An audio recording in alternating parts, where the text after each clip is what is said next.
So this is the second in our new webinar series, Home Truths. Welcome back if you joined us for the first one. We have around 45 minutes for the presentation and QA today.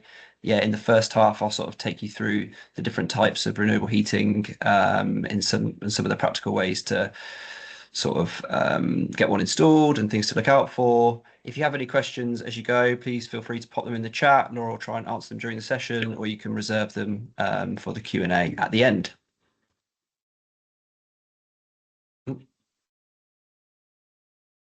Has it gone on to the next slide? No. There we go. So what we will cover, so I'll just touch on smart tariffs and battery storage just briefly, just as a way to sort of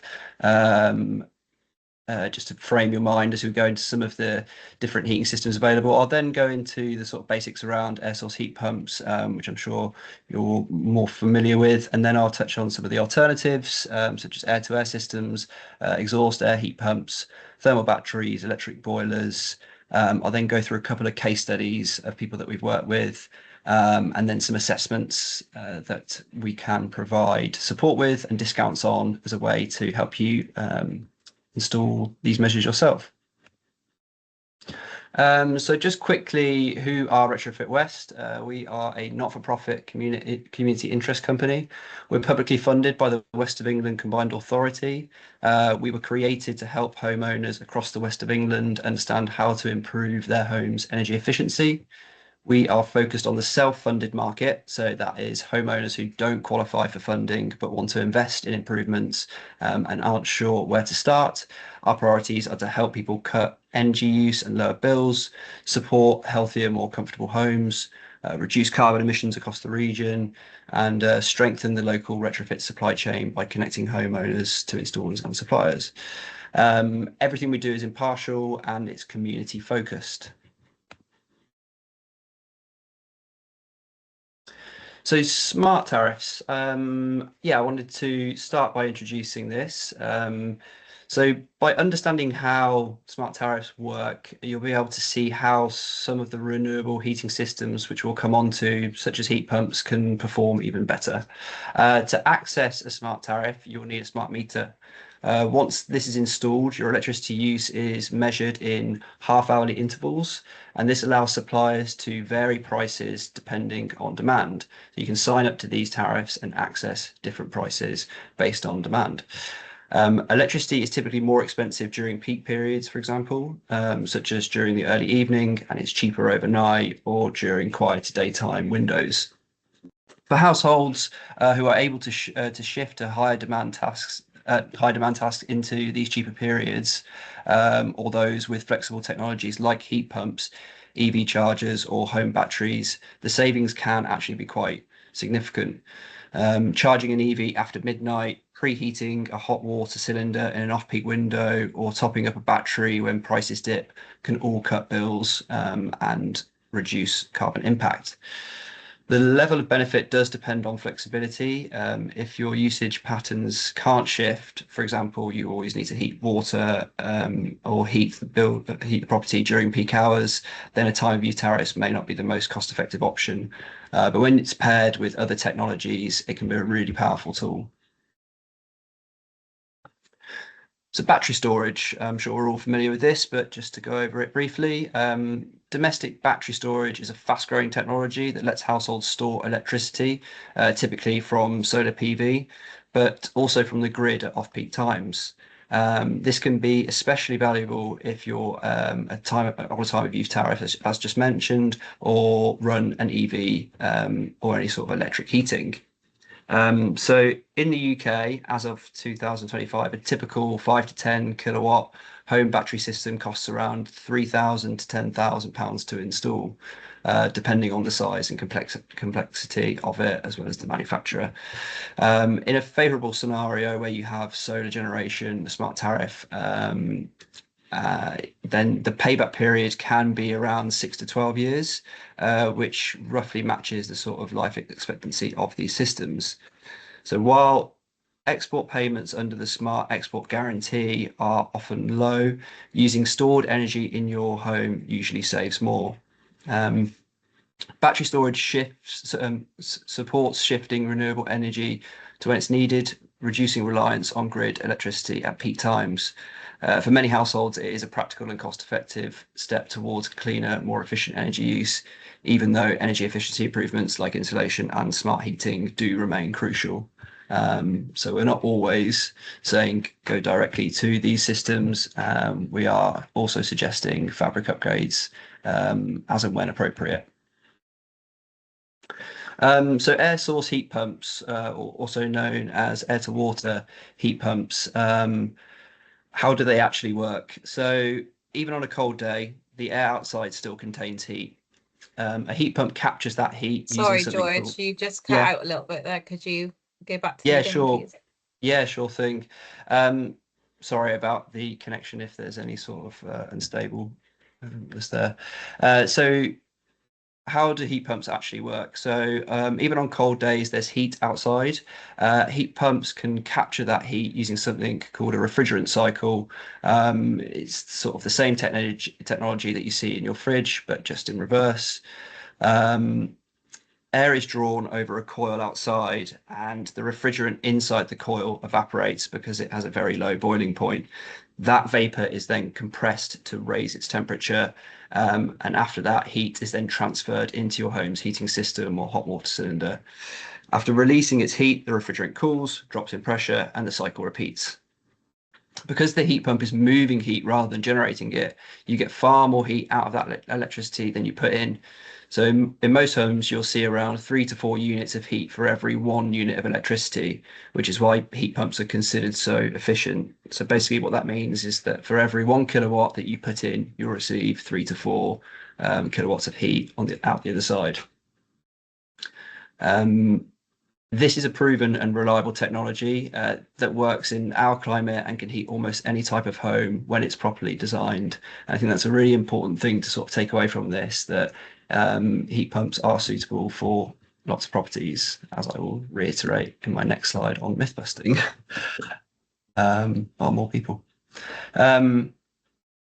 So yeah, so I wanted to just talk about some of the common sort of misconceptions around heat pumps. So the first one is about cold weather. Many people think heat pumps stop working when temperature drops. In reality, modern systems are designed to work down to around -20 degrees, and sometimes even colder. I'm sure if there's any engineers in here, they'll probably tell me it can work in even lower temperatures. So the British winter just isn't really a problem. Another misconception is they don't work in older properties.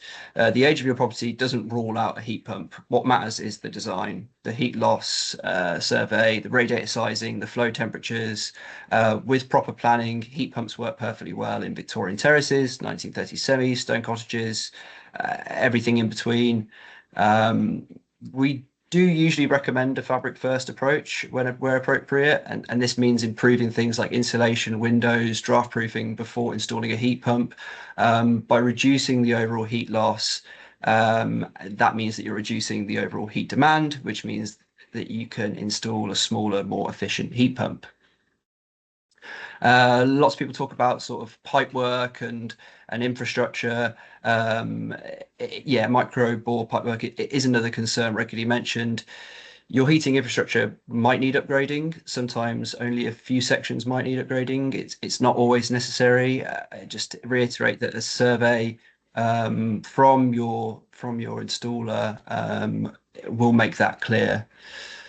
When it comes to noise, this is also misunderstood. Most modern outdoor units operate somewhere between 40 and 60 decibels, about the same as a quiet office or a fridge humming. A noise assessment should be undertaken as part of the installation to ensure compliance with regulations and prevent any potential neighbourly issues.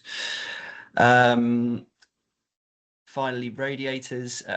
Heat pumps work best with larger radiators or underfloor heating, but that doesn't mean replacing the whole house.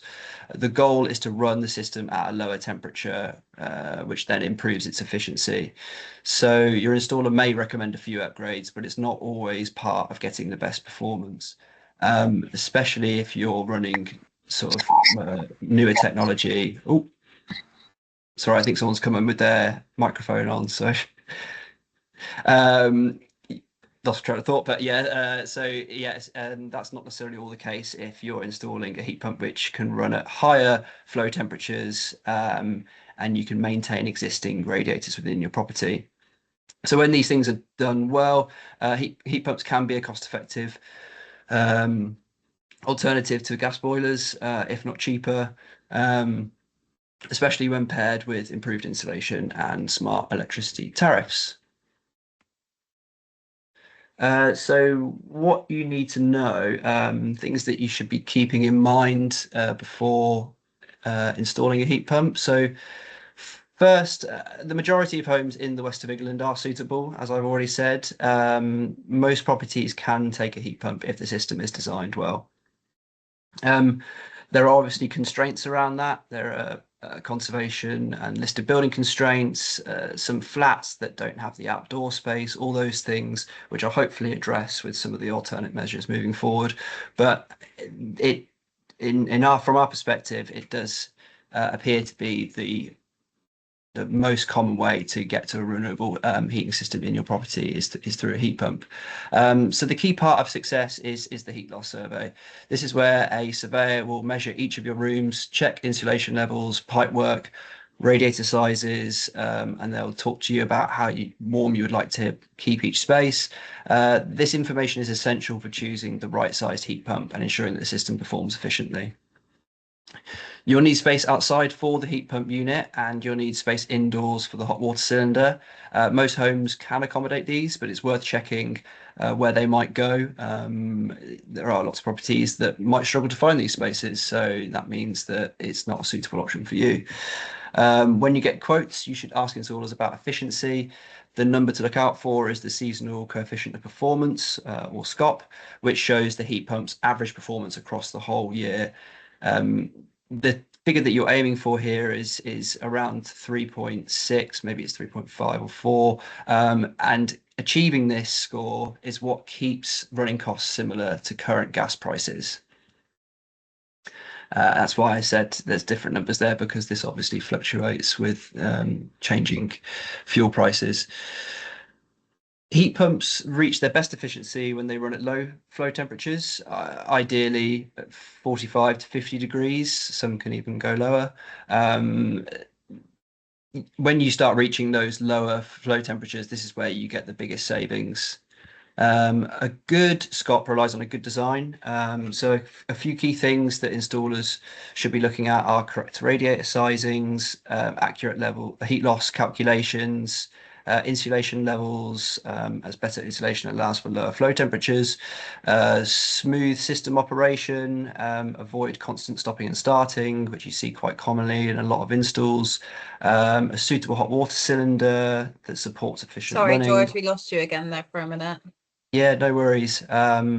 I just repeated those last few. So things to look out for include a smooth system operation to avoid constant stopping and starting, a suitable hot water cylinder that supports efficient running, and good placement outdoors is obviously important. So ensuring that you've got the minimum space requirements around it so that it has clear airflow. You should always be choosing an MCS certified installer. This ensures that the installer meets recognised technical standards for the heat pump design. It's also required to access most grants and incentives, such as the boiler upgrade scheme. The boiler upgrade scheme, if you don't already know, it provides homeowners with a £7,500 subsidy discount off the installation cost. All you need to be is a homeowner and have a valid EPC and demonstrate that you're moving away from a gas boiler system. Smart tariffs I've already mentioned, but if you can shift some of your heating and hot water production into cheaper overnight periods, your running costs can come down even further. One very last but important thing to note is before your installer leaves after installing a heat pump, make sure that they have given you all the proper handover materials. So they've walked you through the controls, the settings, the manuals. Because air source heat pumps work differently from gas boilers, it heats at a much lower temperature over longer periods, so expect it to run more continuously than you're used to. therefore, that handover is really key in explaining some of the differences, how you integrate with it, what you can expect from it, just so that you don't try and adjust the controls and end up potentially increasing its usage and therefore potentially increasing energy bills. So I just want to talk about some alternative heating systems that are available, and these are, I guess, suitable for properties where heat pumps are not. So the first is air-to-air heat pumps. They work very similar to air source heat pumps, but instead of heating water for radiators, they directly warm the air inside the room. So the key distinction that you need to take note of is that there are no radiators, there's no hot water cylinder, and there's no plumbing.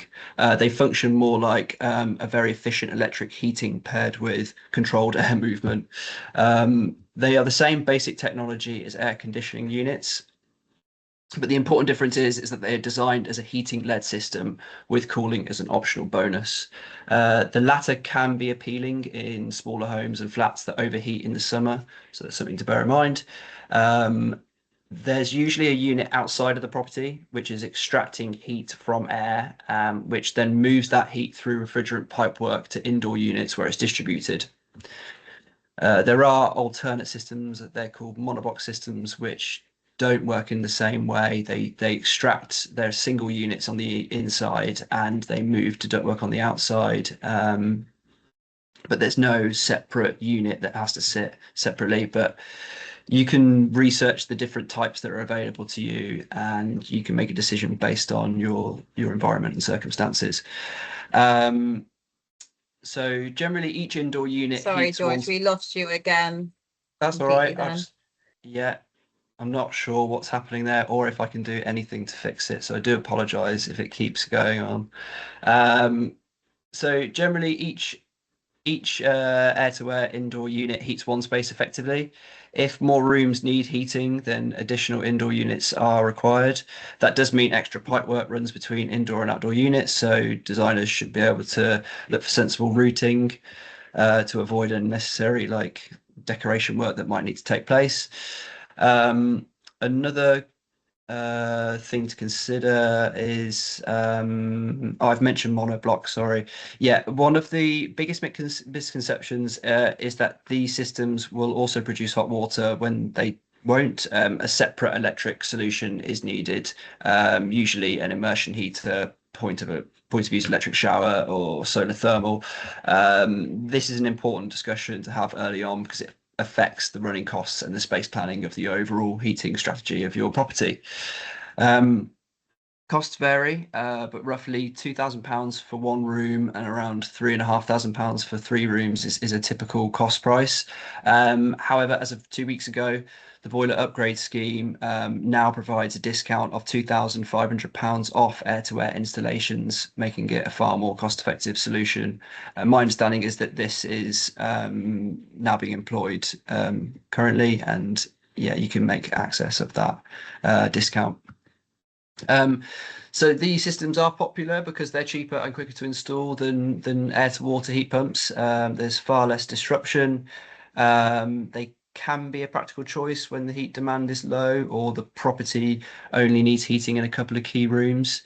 But they do have their limitations. I guess one trade-off is comfort. The heat is delivered by blown air and not warm surfaces like radiators. So some people might find it less constant and more noticeable. The temperature can feel slightly more variable because of that, especially if doors between rooms are kept closed. Efficiency is another key talking point. So air-to-air heat pumps are efficient, but they're not as efficient as air-to-water heat pumps, heating water at low flow temperatures.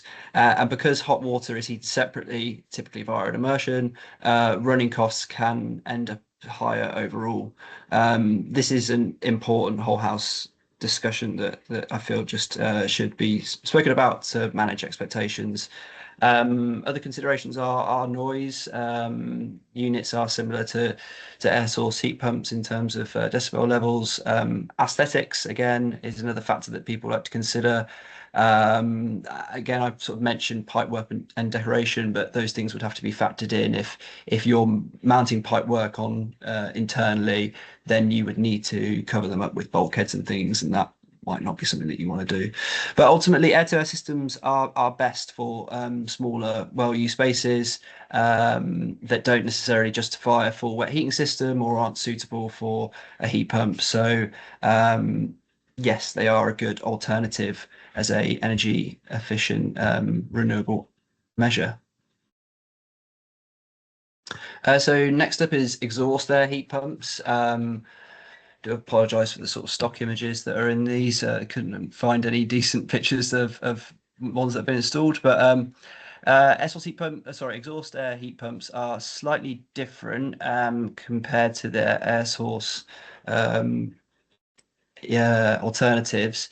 Instead of taking heat from outdoor air, they grab heat from warm, stale air that's already in your home, being ventilated out.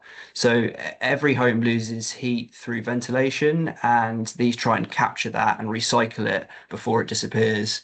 So to make this possible, the property needs to have some level of mechanical ventilation, usually MVHR or some sort of extract in wet rooms. The heat pump then draws that excess indoor air through its evaporator, pulling it, and then it uses that heat for your space heating and hot water. The cooled stale air is then pushed outside. This means that the whole house sort of relies on a steady, predictable airflow. Um, because they rely entirely on heat available in the indoor air, they only work well in airtight and well insulated properties where indoor temperatures and ventilation rates are stable. They're most commonly found in new builds and small flats, but can be retrofitted into airtight properties. In those situations, yes, they are neat, compact, they're cheaper to install because everything sits in sort of one tidy unit. Um, they yeah, but they just sort of fall down a bit in older, leakier homes. If a house is too drafty or poorly insulated, the system simply doesn't have enough warm indoor air to extract any meaningful heat from it. That's why they usually can't meet the heat demand of a typical Victorian terrace or a 1930s property. So you do often see that they require a backup heater, which sort of defeats the point. But I just want to put all the options out there in case one of these sort of meets your requirement. So next up is thermal batteries. So a thermal battery is a compact unit that stores heat, not electricity. So instead of storing hot water like a traditional cylinder, it stores energy using a material called a phase change material, or PCM. This material melts as it absorbs heat and then releases that stored heat when it solidifies again. Because melting and solidifying hold a lot of energy, these units can store a surprisingly large amount of usable heat in a small space. Um, so they can be charged in a few different ways, from a heat pump, maybe, from excess solar electricity, or they can be charged using cheap overnight tariffs or direct electricity. Um, Once charged, they provide instant hot water on demand, just like a combi boiler, but without the carbon emissions or storage losses associated with hot water cylinders. One of their biggest advantages is that they have very low standing heat losses, meaning they waste far less heat over time compared to a traditional hot water tank. Um, they're especially useful where space is limited, such as small homes, flats, or homes where installing a tall cylinder is difficult. Thermal batteries can also make a heat pump system more flexible, allowing hot water to be produced at the cheapest or cleanest times of the day. There are lots of different types of thermal batteries, so um, lots of combinations of different systems provide different solutions. So I'm just trying to give a broad picture here. If you look at a manufacturer called Sunamp, they do have a variety of different options. Um, I'll admit I don't know how all of them each work. I'm not a heating engineer, but yes, yeah. It's worth noting that thermal batteries are mainly for hot water and not for powering radiators or whole home heating. Some models can support space heating, but most residential units are designed primarily for domestic hot water. But in short, they do offer an efficient, low loss alternative to a hot water cylinder and work particularly well when paired with heat pumps and solar PV.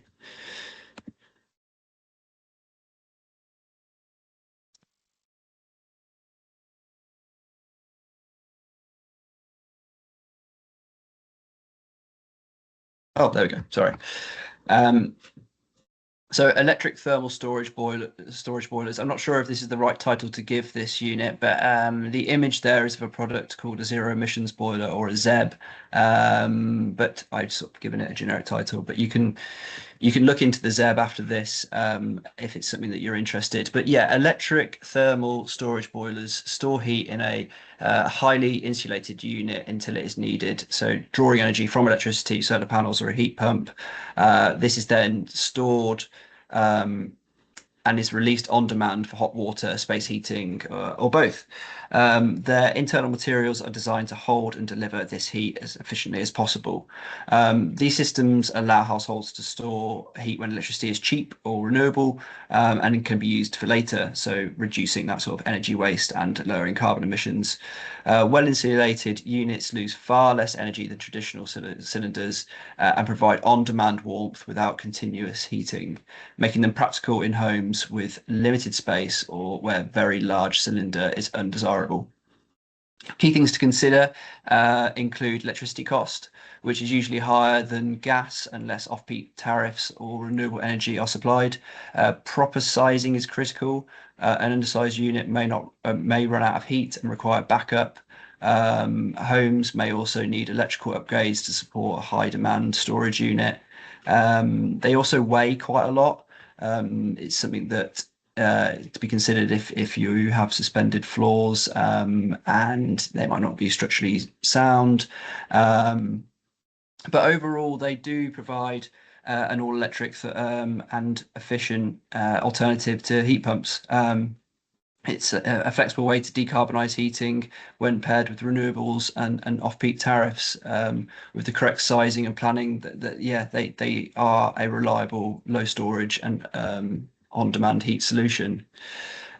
Just to be clear, what's different about these in the previous slide? So all thermal battery stores heat that is already being generated, while electric storage thermal boilers like the ZEB store energy as electricity and convert it into heat only when needed.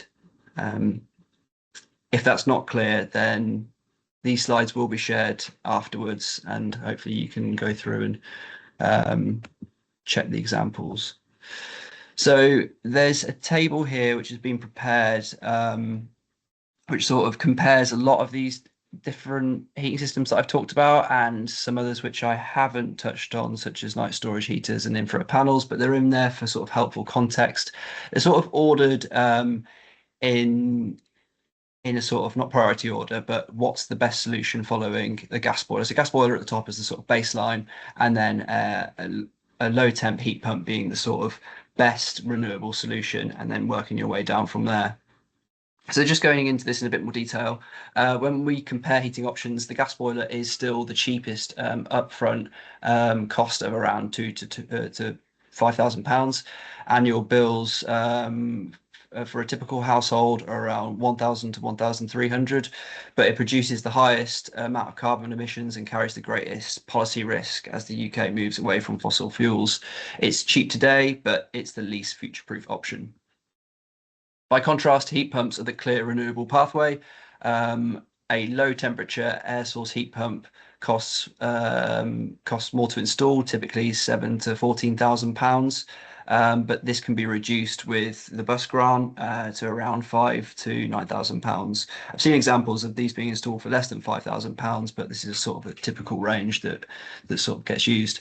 Running costs for heat pumps are comparable to gas if installed correctly, around the £1,000 to £1,300 per year.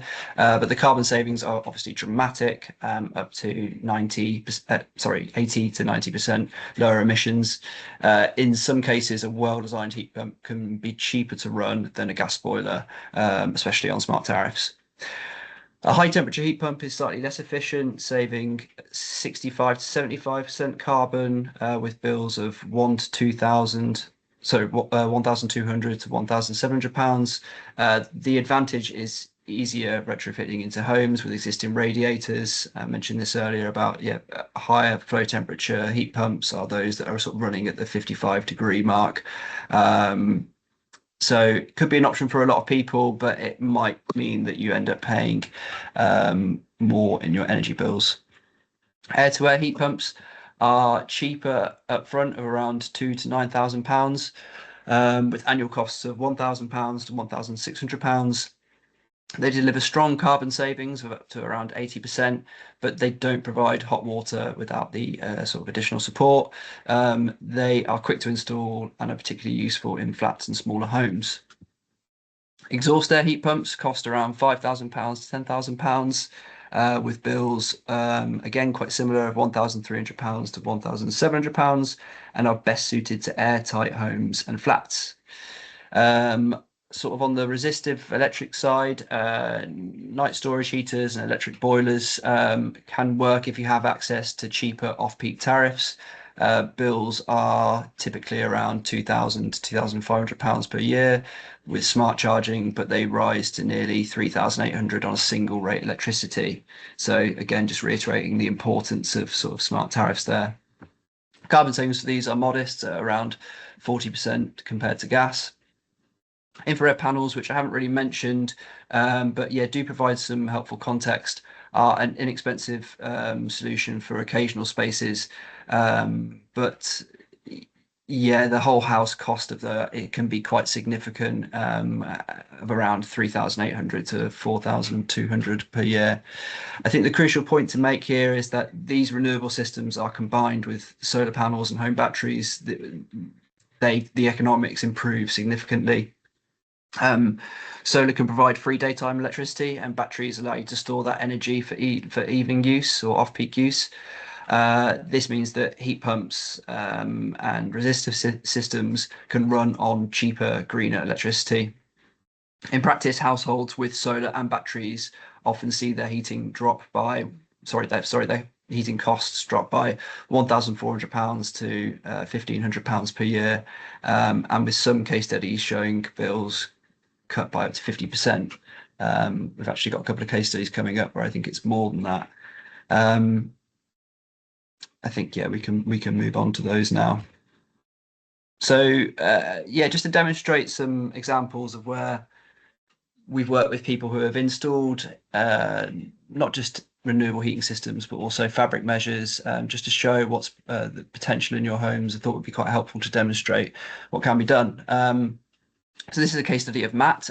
He is a homeowner in South Gloss. His heat pump system was installed by someone from our own directory who carried out a detailed heat loss assessment and design.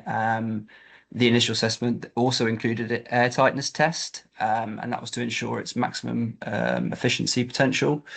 The system installed was an 8 kilowatt Valent air source heat pump, which was tucked away in the back garden. Most of the radiators were upgraded to double panel units, and it also included 11 solar panels and a 10 kilowatt battery.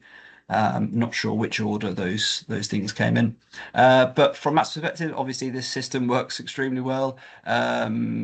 It's quiet, the hot water is consistently available, and it's an massive improvement on the old common boiler they were running previously. The hot water tank is well insulated, retains all the heat effectively. Over the summer, the heat pump ran for just an hour of the day for hot water. In terms of energy management. Matt's using a flexible tariff, so he has Octopus Flux in the summer to sell off the solar energy back to the grid, and Octopus Cozy in the winter to charge the battery cheaply. Over these 3 months, he's earned £220 from solar exports, and his energy costs between January and October of this year were around £100, with a projected annual spend of 250 quid, which is pretty remarkable.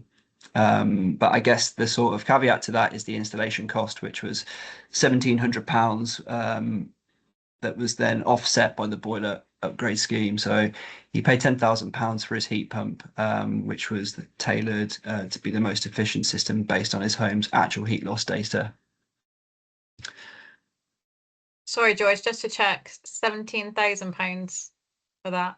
Was the upfront cost, but then the bus grant reduced that by 7,500. Wow. So this is another case study of Hugo and Mary, who are based in Bristol. They bought a Victorian terrace in Easton, which is about 130 meters square, and undertook a comprehensive retrofit, whole house, of it to transform it into an energy efficient all electric home. So they initially addressed some serious damp and mold problems by stripping back all the internal finishes and re-insulating with breathable, eco-friendly materials, including wood fiber boards, insulated plaster, with lime and hemp. They thought about air tightness and ventilation. All those things were improved. They then, looking at the heating system, they installed an air source heat pump, which was paired with underfloor heating.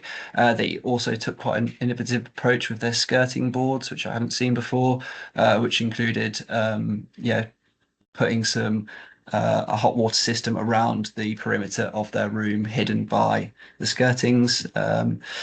What the result of this was is that the whole home was being run with electricity, with a total consumption in 2004 of around 5,200 kilowatts and no gas use. The heating costs were around £100 a month, which is below the typical cost of a house of this size, which also included a ground floor extension out the back. So what can we do to help you? So we're lucky enough to provide discounts on a number of assessments at Retrofit West, and we always advise that you should begin with an assessment, whatever your situation. So we have a number of partners that we work with that provide different types of assessments, including heat loss and heat pump assessments, retrofit plans, thermal imaging surveys, air tightness tests, and currently we provide 70% discount on all of those, with the cheapest starting at £84, which I think is a thermal imaging survey.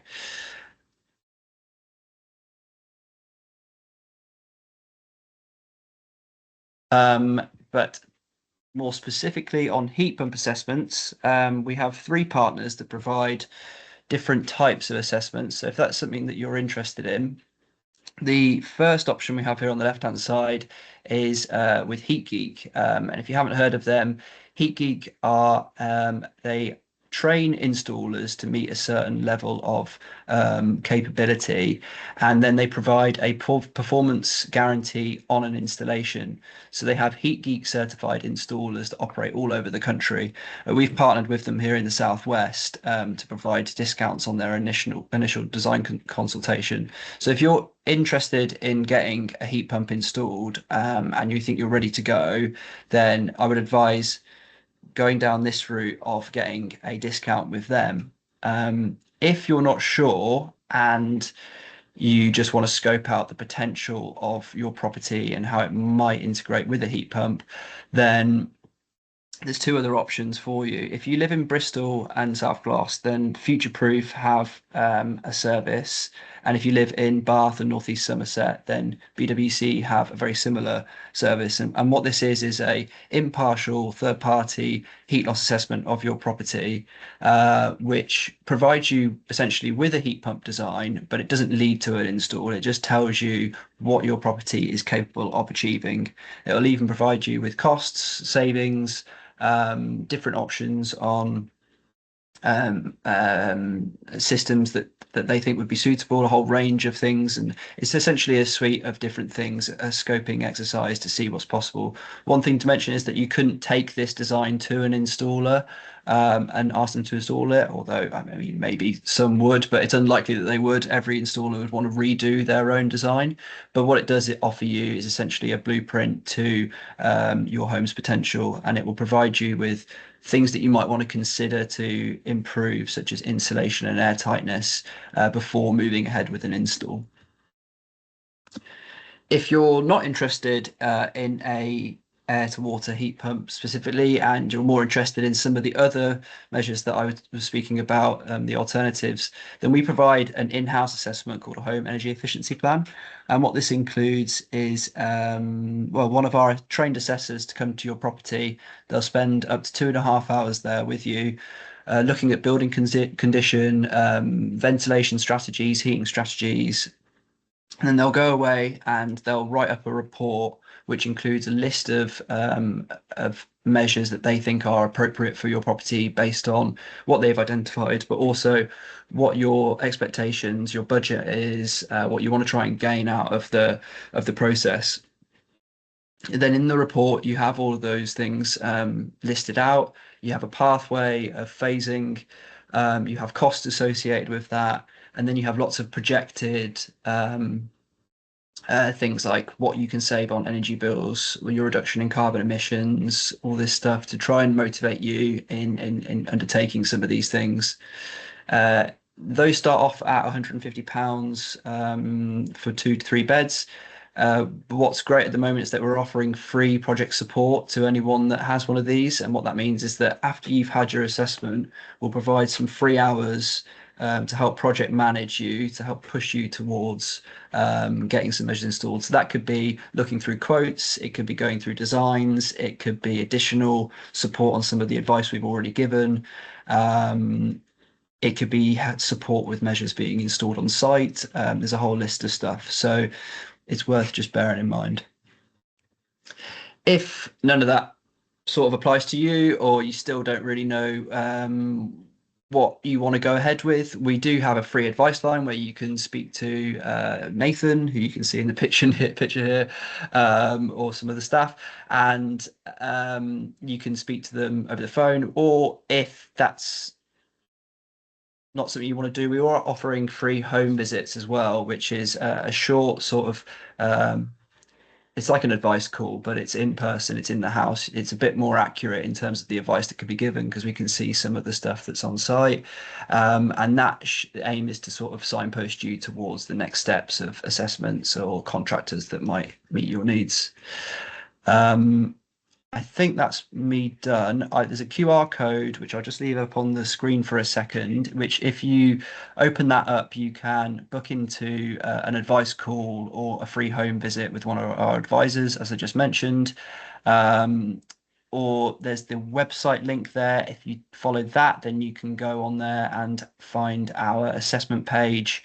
You can look at the different assessment types that I've mentioned previously, the Heat Geek one, the Home Energy Efficiency Plan, the BWC and Future Proof. All of that information is on there as well. But if all of that is overwhelming, I do advise just speaking to an advisor, and we can do a lot of this stuff with you over the phone.